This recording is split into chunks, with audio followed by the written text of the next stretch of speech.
Salut à tous et bienvenue dans le FC Stream Team. Je suis Martin Mosnier, journaliste à Eurosport. Il est le Jean-Pierre Pernaut de ce FC Stream Team, pierre angulaire de l'émission, incontournable monument d'Eurosport. Quand il marche dans les couloirs de l'entreprise, on voit l'admiration teintée d'émerveillement de ses collaborateurs. C'est un totem, un label à lui tout seul, une légende, et chacun mesure aujourd'hui la chance de le côtoyer au quotidien. Si vous nous écoutez en podcast, c'est bien dommage, car vous passez à côté de son physique d'Apollon, couplé à sa stature à faire pâlir d'envie Cristiano Ronaldo. C'est un corps divin, mais avant tout un esprit vif, malin, acerbe. C'est la perfection incarnée en un seul homme. Et si je n'ai qu'un seul regret dans ma vie, c'est de ne pas être lui. Et je ne dis pas ça uniquement parce qu'il est mon patron et qu'il m'a demandé de le faire si je veux un bonus de fin d'année. Comment ça va, Maxime Dupuis ? Bah écoute, ça va, mais là j'ai un petit problème. Là. J'ai l'impression que tu étais en train de faire ce qui ressemble à Manécro, quand même. Mais non, je veux juste mon bonus de fin d'année, c'est tout, moi. Hein. Après, voilà. Ah, parce que là, c'était un peu mon bonus de fin de vie, là, pour moi, non? Et je lis le texte que tu m'as généreusement envoyé 5 minutes avant le début de l'émission. Oui, parce que j'écris tous tes textes, c'est bien connu. C'est moi qui fais toute l'émission et t'es un peu mon Une marionnette. t'es un peu mon tataillé. C'est ça, c'est ça. Sauf... Alors, explique qui est Tataillé, parce Ah oui, qu'il y a c'est quand même vrai, des jeunes. oui. Il y a quand même des jeunes qui... Mais Tataillé, c'était la marionnette. Bah c'est quoi? C'est Jeff Panaclock maintenant. Voilà, exactement. Ouais, Mais bah alors, voilà, ce qui m'inquiète, c'est où est-ce que tu mets la main, du coup ? Et voilà, c'est bien le problème. On va pas aller plus loin, c'est qu'à de le dire. Euh, Je ne suis Et qu'une marionnette de Maxime Dupuis. tu n'es qu'une marionnette, mais c'était très beau en tout cas. Je te remercie ou je me remercie, je sais pas, mais. Mais En tout tout cas, est faux, hein, en l'occurrence. Et tout est faux, voilà. Et Sauf le physique d'Apollon. Sauf le physique d'Apollon. voilà. Et juste un truc encore, on parlait juste avant de cette émission, tu m'as fait une petite confidence qui m'a illuminé, je sais pas quoi en faire. On parlait des matelas Mérinos et tu m'as dit que c'était l'anagramme de Mosnier Mérinos, c'est bien ça? Et ouais. Voilà, qu'est-ce qu'on en fait ? Je sais pas, on se réveille en beauté le matin. Voilà, le matin des réveils en beauté, voilà. Sinon, à part ça. Mérinos, pour ceux qui sont très jeunes C'est un aussi, peu comme Tataillé. Ouais, c'est des matelas. C'était des matelas quand on était jeune. Il y avait une pub, Mérinos le matin des réveils en Et Mosnier. le mec marchait en beauté, pas en Mosnier d'ailleurs. Et le mec marchait sur le plafond, si je me souviens bien. C'est vrai. C'était assez fort d'ailleurs comme. Exactement. Est-ce qu'on démarre ou est-ce qu'on reste un peu sur les pubs de notre enfance ? Bon, écoute, on va démarrer, mais attends, avant de faire le lancement et avant de faire les sujets, on va déjà une bonne nouvelle. Alors, c'est un petit cadeau de Noël pour nos auditeurs, nos viewers, sur tout ce que vous voulez. On a un petit cadeau à vous faire, 2 codes pour le jeu Football Manager 2021. Vous connaissez tous Football Manager, c'est le jeu. Vous commencez à 8h du matin, vous levez la tête, il est 23h parce que vous n'avez pas lâché le jeu, parce que c'est complètement passionnant. Donc on a 2 codes à vous faire gagner pour avoir le jeu Football Manager 2021. Pour ce faire, vous partagez l'émission sur notre page Facebook. Et si vous nous écoutez en podcast, vous allez sur le Facebook d'Eurosport et vous partagez l'émission. Ça marche aussi. Hein. Parce que, alors, on rappelle qu'il y a 3 façons de Alors consommer. Martin, comment on FC fait pour Stream nous consommer? Alors, pour consommer Maxime, déjà, il faut un bon appétit, hein, parce qu'il y a quand même un sacré tas de viande. Donc, c'est soit un live sur Facebook, soit les meilleurs moments de l'émission qui sont découpés sur notre site eurosport.fr, soit en podcast pour l'intégralité audio. Là, vous n'êtes pas obligé de supporter nos bobines et c'est sur toutes les bonnes plateformes de podcast, Deezer, Acast, Apple Podcast, Google Podcast, tous les podcasts, quoi. Finalement. Alors, en parlant de tas de viande, sache, pour ceux qui nous suivent, vous savez que vendredi maintenant, c'est un peu notre rendez-vous, c'est le rendez-vous burger. On se prend tous un gros burger, ceux qui préparent l'émission, en respectant évidemment les distances de sécurité. Martin, il l'a tellement bien respecté qu'aujourd'hui, il n'était pas là. Et donc, on s'est mangé un bon gros burger. Martin, pendant que toi, tu mangeais ta petite salade. Petite salade de mâche, voilà. Parce que les fêtes arrivent et qu'à un moment donné, il faut préparer. Mais seulement, Maxime, je crois qu'on a pris l'antenne il y a 10 minutes. Attends, mais là, tu viens d'ouvrir encore. un sujet. Tu trouves pas que la salade de mâche est quand même la salade la plus sous-estimée des salades? Moi, j'aime bien. Moi, franchement, j'aime bien. Je prends dans le petit sachet prélavé. Ouais, Ça me prend voilà. 2 secondes. Petit filet d'huile d'olive et vogue la galère, quoi. Et avec les pousses d'épinards.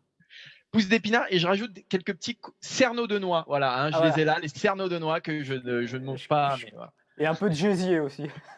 Ah non, je veux pas jusque-là. Là, arrête, tu vas faire venir tout le monde. Bon, alors Maxime, de quoi on va parler? Le sommaire de l'émission, on va démarrer avec André Villas-Boas, c'est tout chaud. Si vous nous écoutez ce vendredi, André Villas-Boas vient de faire sa conférence de presse. On va revenir sur la semaine agitée de l'OM et d'André Villas-Boas qui a eu un petit problème avec un journaliste de la Provence. Est-ce que l'OM est à cran? Est-ce que Villas-Boas est à cran lui aussi? Ce sera le premier sujet de cette émission, Maxime. Et ensuite, on filera du côté de la FIFA. Ouais, de la FIFA, non pas pour parler d'affaires, mais pour parler des FIFA The Best. Vous connaissez les awards. La FIFA, comme Eurosport, a élu Robert Lewandowski joueur de l'année. Jusqu'ici, rien à dire. Mais on est toujours plus embêté quand on regarde les équipes de l'année ou le podium notamment, qui nous a laissé un peu pantois. Eh ben, on va se poser la question, est-ce que les votants votent avec leurs pieds ou pas? Parce qu'il y a des fois, il y a des trucs qui nous paraissent complètement dingues et on va un peu les rappeler, expliquer aussi ce que c'est FIFA The Best. On ira ensuite à Lille où l'avenir de Christophe Galtier est quand même s'inscrit en pointillé aujourd'hui. Vous savez que Gérard Lopez va laisser la main à Olivier Létang du côté du LOSC. Et il y a une fidélité sans faille qui liait Christophe Galtier à son président. Luis Campos, lui aussi, va s'en aller, va se retrouver un peu tout seul. Et on va se demander si tout leader de Ligue 1 qu'il est-ce qu'il ne va pas devoir quitter Lille au sommet, Christophe Galtier? On y va, alors on va démarrer avec l'Olympique Et de Marseille. on a un dernier Ah oui, c'est vrai, pardon. petit bonbon. Et Rémi va nous en vouloir, Rémi qui est notre CM, qui a organisé une consultation cette semaine sur Eurosport.fr, qui était la question suivante. Vous savez que Zinedine Zidane a dit que Benzema était pour lui le meilleur attaquant français de l'histoire. Et ben nous, on ne s'est pas mouillé, mais on vous a demandé de voter, donc on vous dévoilera votre top 5. Je dis bien votre top 5. Et évidemment, on donnera notre avis avec Martin. On va voir si vous avez du goût et si vous êtes assez logique, ce dont je ne doute pas puisque vous nous écoutez. Exactement. On démarre, Maxime, avec l'OM et André Villas-Boas, avec un petit rappel des faits pour ceux qui se tenaient un peu à côté de l'actualité footballistique ces derniers jours. Alors, Villas-Boas, André de son prénom, a eu quelques problèmes avec la Provence ces derniers temps, et notamment avec un article qui lui a déplu. Il l'a fait savoir, et du coup, il y a une réponse dans la Provence où on parlait de lui comme Dédé l'énervé, l'Aristo de Porto, toutes ces choses-là pour répondre à l'entraîneur. Et tout ça, c'est pas très très bien terminé mercredi après la défaite de l'OM à Rennes, puisqu'il y a eu une altercation avec le dit journaliste, et c'est allé assez loin, puisque selon les observateurs et les témoins de la scène, c'était quasiment du, je cite, front contre front, et Ricardo Carvalho qui a dû les séparer. D'ailleurs, c'est très étonnant, c'est marrant que ce soit Ricardo Carvalho, l'ancien défenseur de Chelsea, qui sépare tout le monde. Voilà. Donc c'était très très très très chaud, et on va faire un petit bond en avant pour vous parler de la conférence de presse de l'Olympique de Marseille de ce vendredi midi. Elle s'est terminée il y a peu, et André Villas-Boas, après que les journalistes se soient levés à son entrée, a tenu à mettre les choses au point avec ce texte-ci que voilà. Mais j'ai mal vécu comme personne les deux articles qui pour moi attaquent ma dignité et intégrité comme professionnel et comme personne. J'ai eu la réaction qu'une personne ne peut pas avoir. Je la regrette et je suis prêt à m'excuser devant les journalistes. J'ai eu Franck McCourt hier soir pour clarifier mes actions. Je reste concentré uniquement sur l'OM, sur notre joueur, sur notre staff et tous ceux qui aiment l'OM. Maintenant, je vais passer à autre chose, car il y a 2 matchs qui restent, qui sont extrêmement importants avant la trêve, et c'est sur l'OM que je vais être concentré. Merci pour votre compréhension, je laisse ça. Merci. De toute façon, Okay.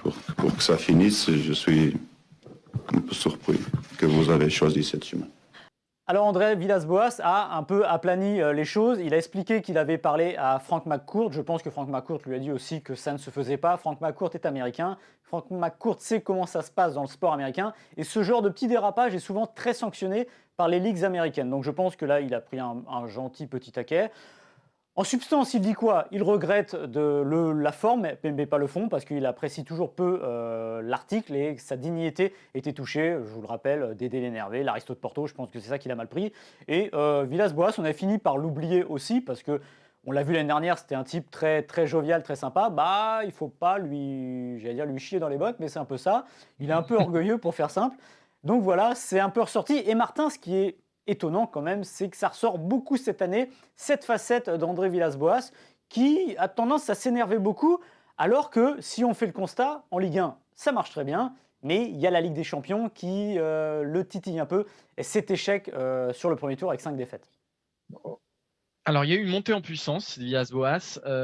Il s'en est pris à Christophe Galtier après le match face à Porto. On sait que Eric Dimeco avait lu en direct les SMS de Christophe Galtier et ça n'avait pas du tout plu à André Villas-Boas. Il a été expulsé à Nîmes pour avoir applaudi l'arbitre. Il a durci le ton aussi lors d'une conférence de presse, si on s'en souvient, où il disait aux journalistes, déjà il défendait très fort Dimitri Payet en disant bah voilà, quand tout va bien, c'est le meilleur, quand tout va mal, c'est le pire. Et c'était en fait des propos teintés de reproches vraiment à son auditoire déjà. Donc le ton montait entre lui et les journalistes.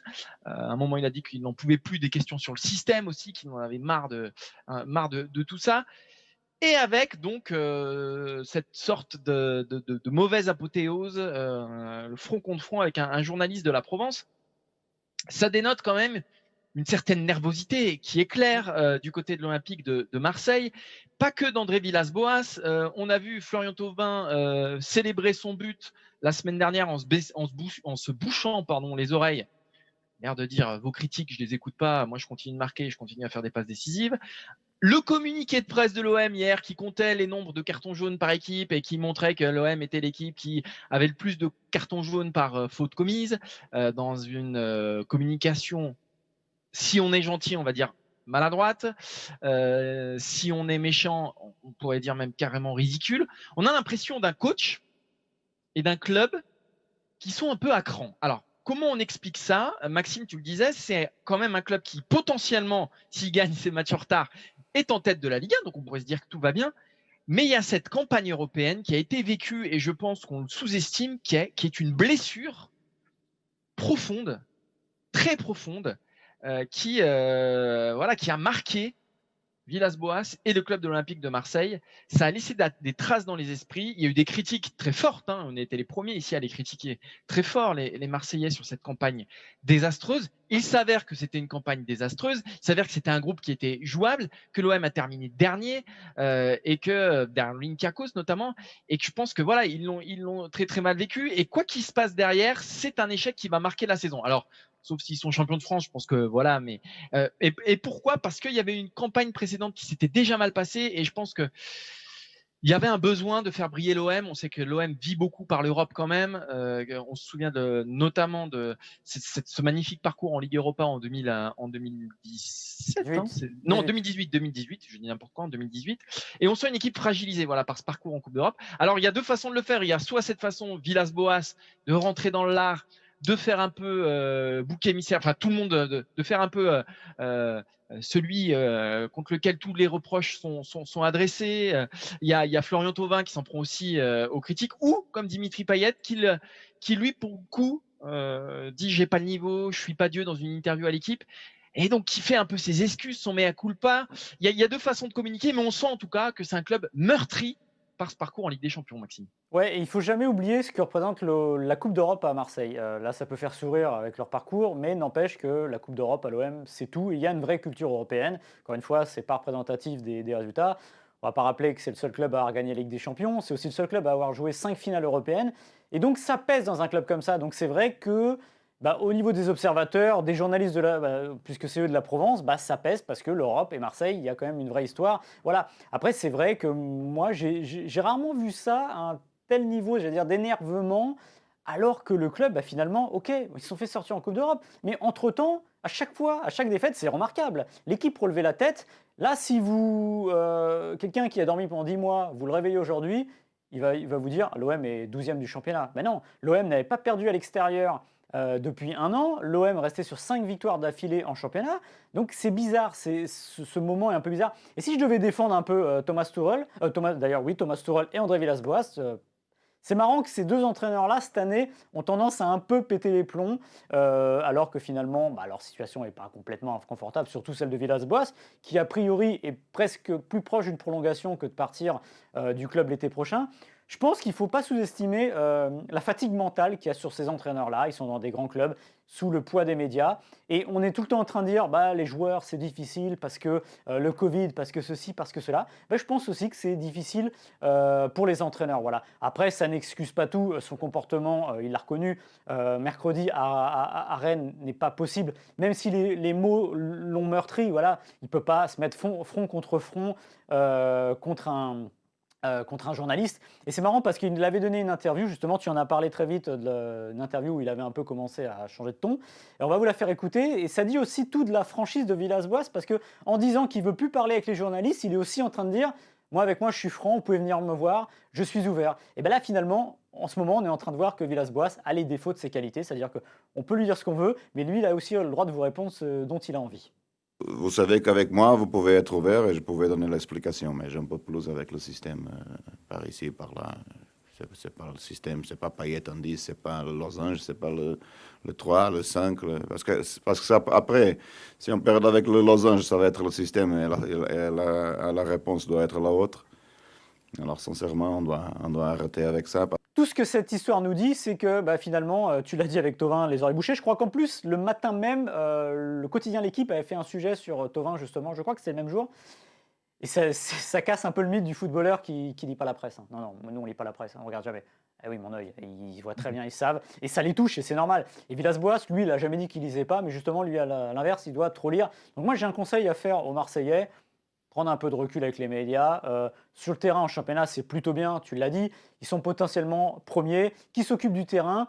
Qui s'occupe de l'arbitrage? Alors, c'était pas très fin de la façon de le faire, parce que notamment ce matin encore, sur le site de l'Olympique de Marseille, il y avait en une les statistiques sur les cartons. Et je trouve que ça, c'est pas digne d'un grand club, tout simplement. Il y a d'autres choses à raconter. Ils peuvent s'en plaindre en sous-main, ils peuvent le dire en conférence de presse, ils peuvent s'étonner, ils peuvent parler de Turpin qui, selon Villas-Boas, est autoritaire, ce qu'il veut. Voilà, c'est vrai qu'ils ont beaucoup de cartons, ils ont 2 matchs en moins que les autres, ils en prennent plus que les autres, ok. Mais après, il faut peut-être analyser le tout et voir pour quelle faute ça tombe. Voilà. Mais encore une fois, ce qui est dingue, c'est qu'il n'y a pas le feu à l'OM. N'empêche que l'incendie, des fois, on a l'impression qu'il vient un peu de l'intérieur et c'est presque dommage pour le club. Mais tu as tout dit quand tu dis que c'est pas digne d'un grand club. Mais tout ça, rien n'est digne d'un grand club dans ce qui se passe.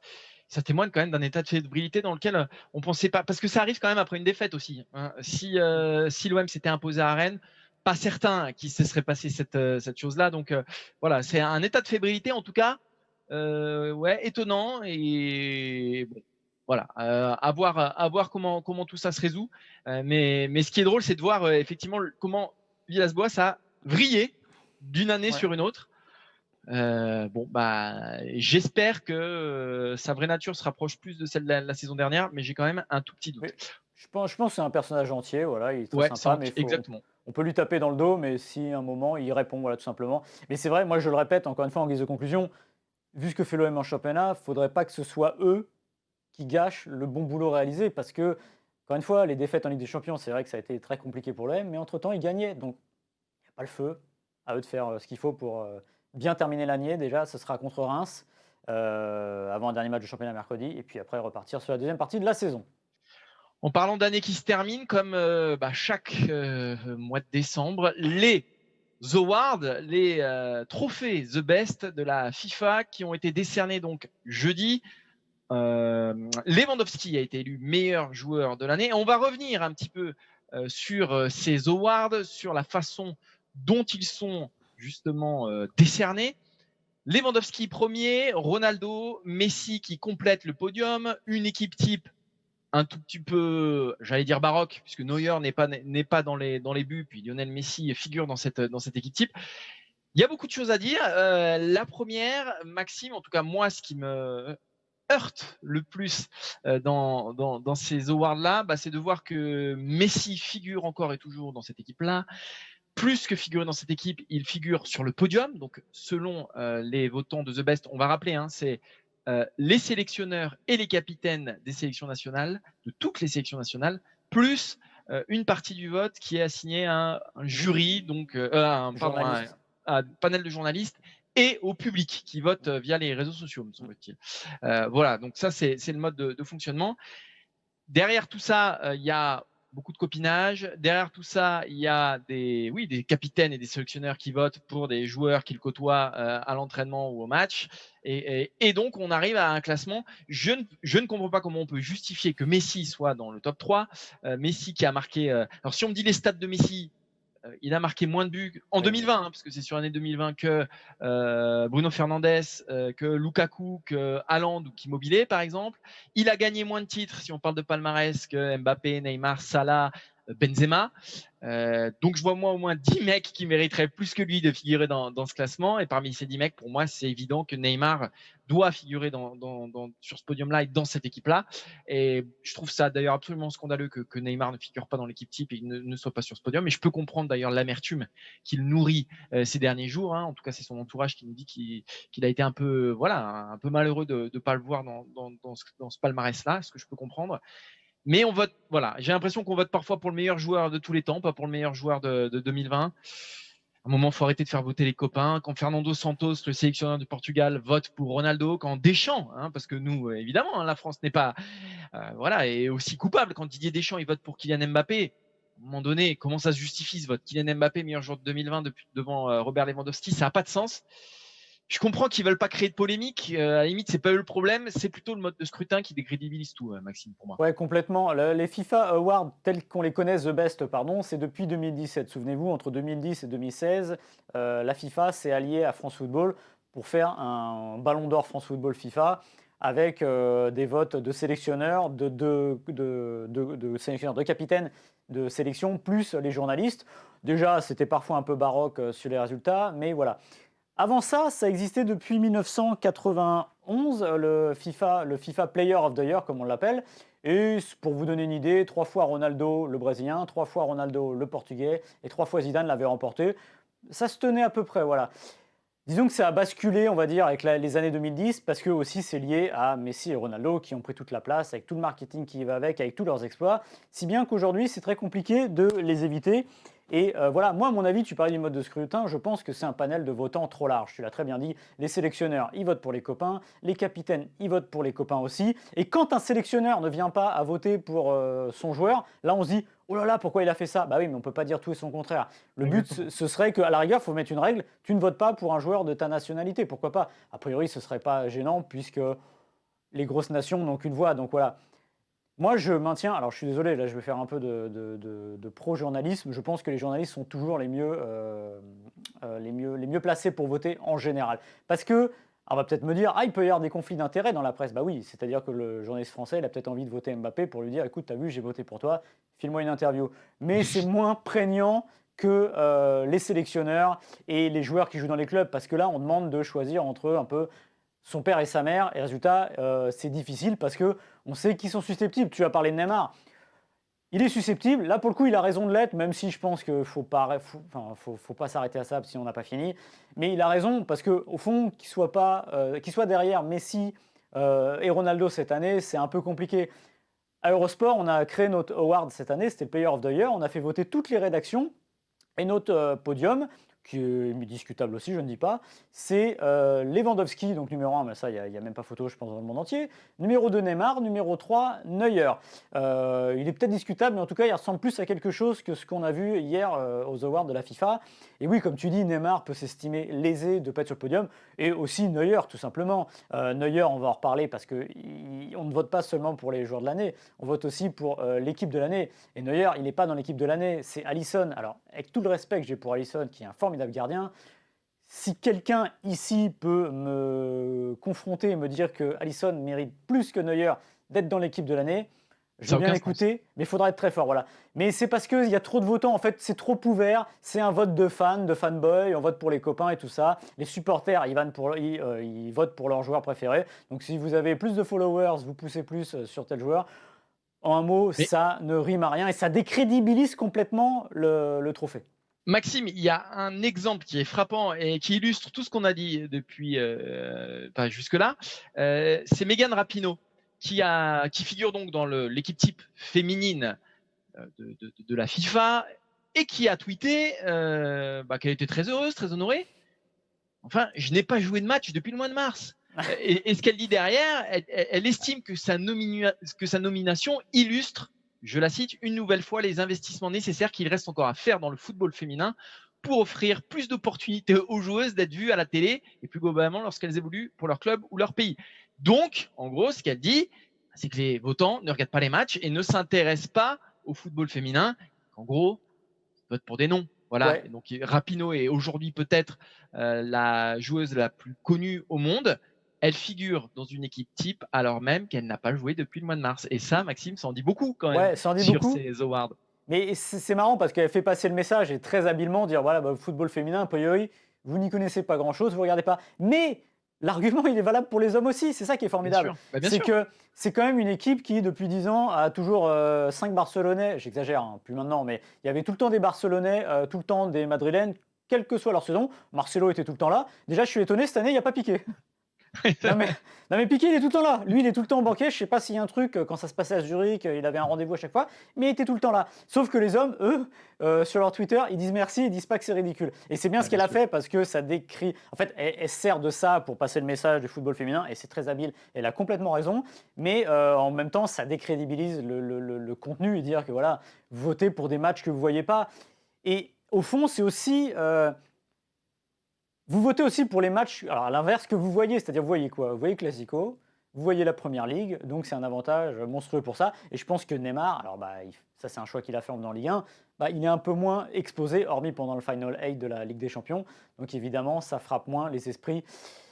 Et c'est ainsi, voilà. Mais c'est vrai que ça laisse songeur. Heureusement, j'ai bien heureusement que c'est pas Messi ou Ronaldo qui ont gagné chez les hommes. Parce que alors là, Ah ouais, c'était. là, ça aurait été un scandale absolu. On va passer au troisième sujet. On va revenir en Ligue 1 avec le LOSC et peut-être la fin du chemin pour Christophe Galtier. Alors pourquoi? Pourquoi alors que tout va bien du côté de Lille? Pour le coup, Lille est qualifié pour les 16e de finale de la Ligue Europa. Lille surfe sur une dynamique incroyable en Ligue 1. Hein. Ils ont les commandes de la Ligue 1. Qui l'eût cru? À cette période de l'année, il y a un choc qui se profile face au Paris Saint-Germain dimanche. Tout va bien. Galtier nous sort des joueurs, tire le maximum de son équipe depuis maintenant quelques mois, quelques années. Bref, tout va bien. Mais il y a une crise de gouvernance. Luis Campos, déjà, est sur le point de quitter le LOSC. Alors, c'est pas encore officiel, hein, Luis Campos, mais ça devrait pas tarder à l'être. Et de toute façon, c'est dans l'air depuis quelques jours, quelques semaines maintenant. Et c'est Gérard Lopez qui va quitter le sommet, la direction, la présidence du LOSC. Olivier Létang va être nommé. Et donc, Christophe Galtier, qui est quand même un homme de conviction, un homme aussi qui met l'humain avant tout, un homme d'amitié. Et on se demande si Christophe Galtier va pouvoir tenir le navire, Maxime. Est-ce que tu connais Callisto Sporting et Elliott? Alors, Elliott, c'est un fonds d'investissement. Voilà. Callisto Sportif aussi, peut-être, sans doute, Sporting, je oui, sais pas. c'est le prochain en fait. Ah, Simplement. d'accord. Moi, ça me rend. Alors déjà, je voudrais démarrer par ça, ça me rend triste parce que ça, c'est ce que j'appelle le football CTLM.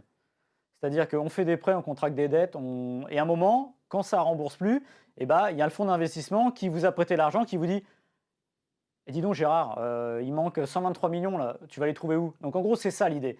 C'est qu'il y a eu le Covid, il y a eu la pandémie, il y a eu Mediapro qui n'a rien arrangé à tout ça. Et donc le fonds d'investissement, il dit il manque quelque chose là, on va avoir des problèmes à rembourser.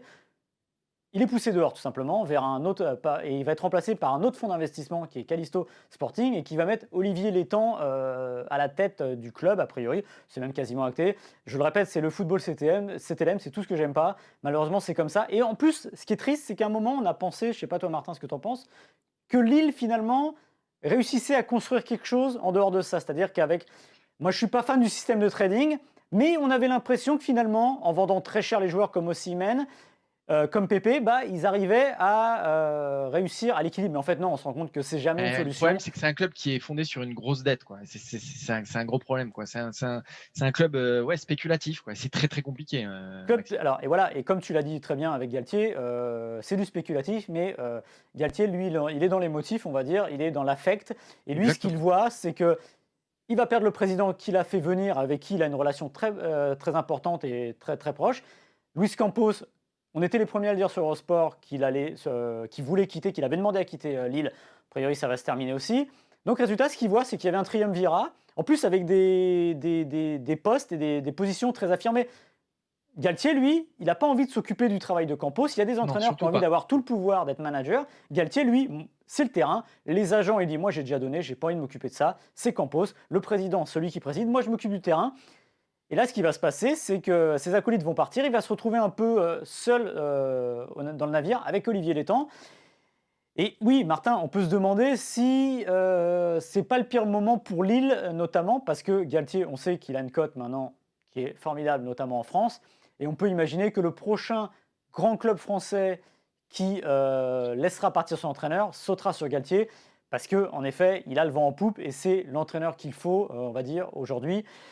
Donc c'est triste pour Lille, c'est triste pour Galtier et ça sent un peu la fin quand même si ce n'est pas pour cet hiver. J'ai l'impression qu'en juin prochain, on passera à autre chose. Oui, mais on le sent quand même dans ses déclarations, dans ses interviews, dans ses réactions d'après-match. Il disait au sujet du départ de Campos, je dois attendre de savoir ce qui va se passer au club. Donc on sent qu'il était lié à Campos, très lié à Gérard Lopez, puisque après le match de mercredi, il parlait encore de son président, mon président Gérard Lopez, mon président, avouant que la nuit avait été dure, que c'était compliqué cette journée. Il avait une défaite alors qu'il venait Gagné. de gagner. On sent qu'il prépare peut-être quelque chose. Galtier, on sait que dans la com, il est très très bon. C'est peut-être l'un des meilleurs d'ailleurs en France. Tu l'as dit, il était manager général à Saint-Etienne, donc il avait tous les pouvoirs. Il a senti qu'il s'usait au fil du temps, que c'est un rôle qui lui pompait trop d'énergie et donc il ne pouvait pas donner le meilleur de lui-même sur le terrain. Ce qu'il a fait à Lille, puisqu'on lui a enlevé certaines fonctions, ce qui lui allait très bien, ce qui lui a permis de mieux s'exprimer en tant qu'entraîneur. Et ça fonctionnait bien ainsi. Il savait en plus que Lille allait vendre ses meilleurs joueurs. Il savait qu'il construisait sur du sable. Il l'a toujours dit. Mais ça lui allait bien et ça fonctionnait bien comme ça.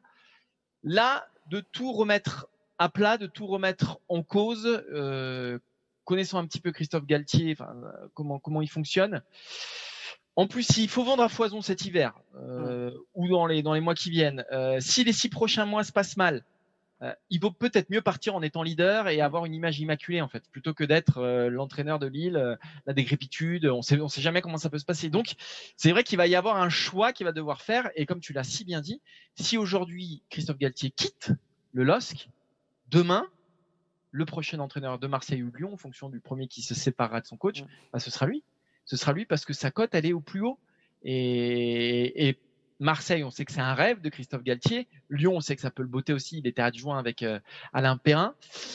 Donc, il y a un choix à faire, une stratégie, une direction à prendre en tout cas, pour pas non plus avoir le LOSC qui devienne un boulet à son pied, quoi. Mais en tout cas, c'est une situation assez triste parce qu'il y avait quelque chose qui s'était dégagé, mais à un moment, la réalité, et ça, je trouve ça bien aussi que la réalité financière rattrape Gérard Lopez et le club de Lille, qui ne peut pas non plus impunément comme ça continuer sans qu'on lui tape un peu sur les doigts, quoi. Ouais, et puis là, la situation est compliquée. Mais cet hiver, a priori, sur les dernières infos, il ne serait pas obligé de vendre, plus ou moins. Mais n'empêche que ça va venir à un moment ou à un autre, parce que si les ventes qui étaient, on le rappelle, très bonnes, je veux dire, Osimhen, Pépé, c'est pas une paille ce qui a été vendu. Cela dit, ils n'ont pas suffisamment vendu cet été quand même, malgré oui, tout. Mais c'est, en fait, là, c'est inextricable. C'est-à-dire que s'ils vendent plus, ils ne sont pas là où ils sont aujourd'hui. Donc, c'est que le modèle ne peut pas fonctionner. Et c'est quoi le modèle de Lille après? C'est de dire, faut vendre des joueurs, terminer dans les 3 premiers ou dans les 4 premiers. C'est compliqué, voilà, on ne peut pas monter là-dessus. Voilà, moi, je suis toujours très... En fait, le truc, c'est qu'il ne faut pas que Galtier devienne le Jardim de Monaco. Voilà, exactement. Ça t'était très bien passé, mais ça fonctionnait avec Vassiliev notamment, Campos et Jardim. Ça fonctionnait à merveille, ces trois-là. Il y a eu en plus une génération exceptionnelle avec Mbappé. Ils ont été champions de France, machin, parfait. Et puis ça c'est Campos est parti. Ça c'est un peu voilà et le problème c'est que les gens ont la mémoire courte, c'est-à-dire que par exemple Jardim c'est un très bon exemple parce que Jardim à un moment c'est limite il va être entraîneur de Monaco à vie, j'exagère évidemment, mais ce qu'il fait c'est très bien. Il a un peu le droit à l'erreur quand même. Bah ouais, sauf que au premier cas Gadin on se dit il est peut-être plus aussi bon que ça. Et c'était pas bon pour Monaco et c'était pas bon pour Jardim parce que son image en a quand même pâti. Et si Lille venait à régresser, on dirait, bah oui, les finances, oui, mais Galtier en prendrait plein la poire aussi parce qu'il est forcément en partie responsable de ça. Donc pour lui, il va se poser la question du quand faut-il partir, à quel moment, voilà. Et c'est vrai que moi, je ne pense pas cet hiver, je pense pas, à moins vraiment d'un changement, mais alors là, si l'étang le fait sortir, c'est qu'il n'a rien compris. Mais je pense que ça viendra de l'été prochain, ouais, voilà, ce sera plus compliqué. C'est dommage parce que c'était Lille qui a publié, parce que c'était son 100e match à la tête du LOSC mercredi. Et le site, le LOSC.fr, a mis quelques statistiques et c'est par exemple le deuxième entraîneur le plus, après 100 matchs, le plus victorieux. Donc c'est pas n'importe quoi, c'est pas rien. Parce que là, on parle de sa réussite maintenant, mais souvenez-vous dans l'état où il a repris le club. Oui. Après Bielsa, c'était un champ de ruines, c'était très compliqué. Donc franchement, c'est un vrai gâchis, mais malheureusement, c'est un gâchis de l'époque aujourd'hui. C'est-à-dire que On ne peut pas fonctionner sur une dette indéfiniment, mais c'est malheureux, mais c'est ainsi. Allez, on va terminer avec un petit bonbon de Noël qu'on aurait pu glisser dans votre calendrier de l'Avent. On vous a proposé cette semaine, notre community manager, monsieur Rémi De Souza, qui se croit brésilien parce qu'il a un nom à consonance lusitanienne, mais voilà. Faut qu'il arrête tout de suite quand on le voit sur un terrain. Il est très très loin du Brésil, Rémi De Souza. Bref, il vous a demandé de voter pour le plus grand attaquant français de l'histoire parce que Zinedine Zidane, lui, a voté pour Karim Benzema. C'était après la victoire du Real cette semaine. Il a dit que Karim Benzema était, et que ça ne faisait pas de doute pour lui, le meilleur attaquant français de l'histoire. Alors, on vous a proposé une sélection et voici vos 5 premiers, Maxime.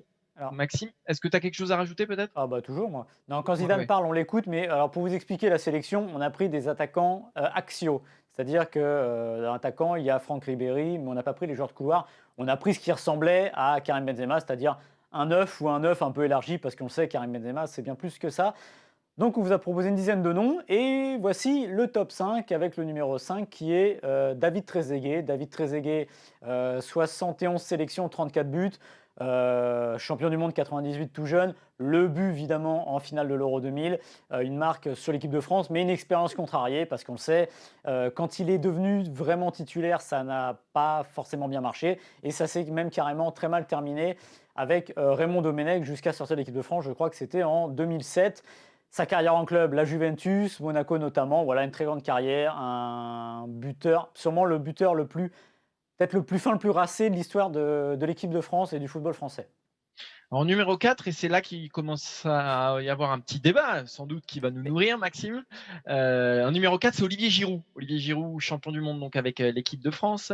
Deuxième meilleur buteur de l'histoire de l'équipe de France. Et ça, c'est un de ses faits d'armes majeurs. Quand on regarde forcément le classement des meilleurs attaquants français de l'histoire, forcément, Giroud, c'est un argument de poids. Parce que lui, contrairement aux autres, il a une carrière en club qui est un peu plus compliqué. Alors, il a joué dans des grands clubs, c'est pas le problème. Arsenal, Chelsea, il a fini par s'y imposer parfois, pas tout le temps. Il a aussi très souvent passé par la case banc de touche. Et sa carrière en équipe de France, quand même, c'est son principal argument dans ce classement-là. Il a aussi été champion de France avec Montpellier, ce qu'on a un peu tendance quand même à oublier, en terminant meilleur buteur de Ligue 1. Mais c'est avant tout, ce qu'on retient, c'est qui plante tout le temps en équipe de France. Alors, pas à la Coupe du Monde 2018, il avait planté à la Coupe du Monde 2014 en revanche. Il a dépassé les 100 sélections. Au-dessus de lui, il y a juste Thierry Henry maintenant. C'est pour ça, Giroud qui a autant d'admirateurs que de gens qui le détestent. Est-ce que toi, Maxime, tu l'aurais mis au-dessus de Trezeguet? Moi, personnellement, ça ne me choque pas pour sa carrière justement en équipe de France.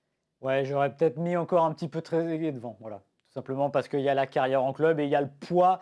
Encore une fois, ce qui est marrant, c'est que il y en a un dont on regrettait qu'il n'était pas titulaire, mais une fois qu'il l'a été, ça s'est pas bien passé. Et il y en a un autre, des fois, dont le grand public dit il ne devrait pas être titulaire, mais pourtant, quand il y est, ça se passe très bien. Donc c'est ça qui est pas particulier. Et si je devais donner, si on en reparlera pour Benzema notamment tout à l'heure, la petite différence, je pense, c'est la carrière en club qui est un peu plus haute que Giroud, qui aujourd'hui, pas en ce moment évidemment, est plus un super sub qu'autre chose. Donc je mettrai encore Trezeguet devant, mais je pense que c'est vraiment pas éternel parce que déjà si Giroud passe devant Henry au nombre de buts en équipe de France, ça pèsera un peu dans le bilan final.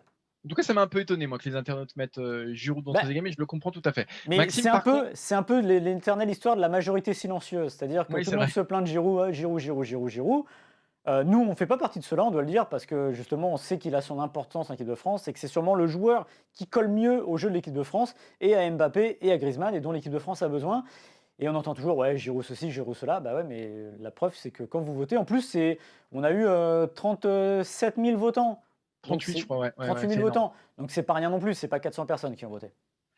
Le numéro 3, Maxime, c'est pas que je vais me taire, mais c'est là, si vous avez des petits-enfants, si vous avez des parents, des sœurs, des frères, des oncles, des cousines, appelez tout le monde.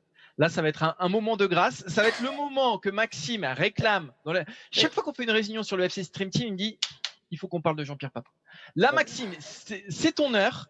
Je vais te laisser l'antenne. J'ai envie quasiment de disparaître parce que Jean-Pierre Papin, c'est pour toi, c'est ta jeunesse, c'est ton Dieu, c'est celui qui t'aime. Voilà. Non, mais alors, jusqu'à preuve du contraire, c'est le seul ballon d'or de tous ceux qui sont ici. C'est quand même, mine de rien, ballon d'or 1991. D'ailleurs, je vais faire même de la pub pour nos autres podcasts. Vous savez qu'on a un autre podcast qui s'appelle Qui c'est le plus fort ? Et on en avait fait un consacré aux meilleurs 9 de l'histoire des Bleus. Je dis bien, vous allez voir, c'est une petite astuce.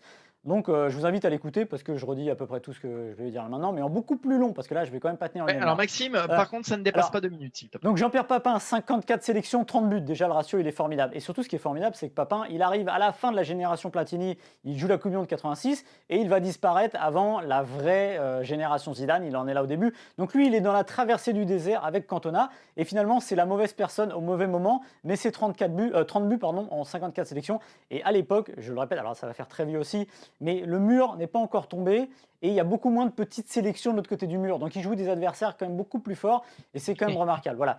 Une fois que j'ai dit ça, j'ai pas dit grand-chose. Parce qu'après, il faut parler de sa carrière en club. Jean-Pierre Papin, finaliste de la Ligue des Champions, ou de la Coupe d'Europe des clubs champions, avec l'Olympique de Marseille en 1991. 5 fois meilleur buteur du championnat de France, le fer de lance de l'OM. Et surtout, un des très très gros premiers transferts d'un joueur français à l'étranger, on va dire depuis Michel Platini.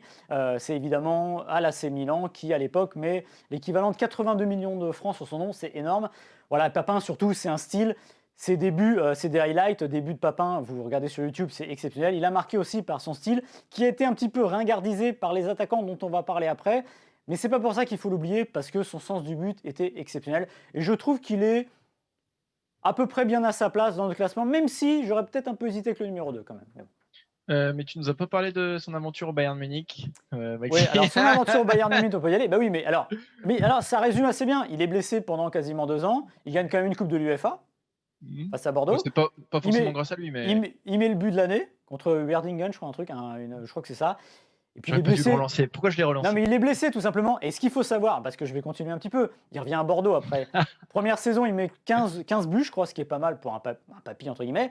Et ce qu'on sait, c'est que Jacquet n'était pas contre le fait potentiellement de le prendre dans son groupe, parce qu'en avançant, il y avait un petit creux, et malheureusement, il est moins bon l'année de la Coupe du Monde, donc ça l'a exclu complètement de l'équipe de France. Mais ça aurait été, je pense qu'avec Papin en pointe, en 98, on gagne la Coupe du Monde.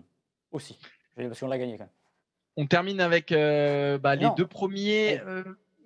Il n'y a pas trop de mystère sur l'identité. Oui, parce que c'est vous qui avez voté, on vous rappelle, c'est pas nous qui. Donc vous allez connaître, et ils sont assez largement en tête.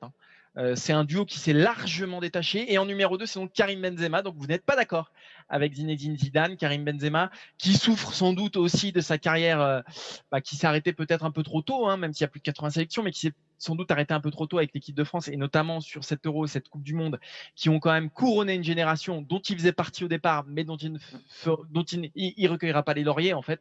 Mais sinon, en club, c'est peut-être avec le premier, et peut-être avec Cantona aussi, c'est peut-être les 3 joueurs qui ont la carrière en club la plus iconique. Benzema qui est maintenant le joueur étranger qui a joué le plus de matchs avec sans doute le plus grand club de l'histoire, le Real Madrid, qui a gagné une pelletée de Ligue des Champions, qui est aujourd'hui l'incarnation du Real Madrid avec Sergio Ramos, je dirais.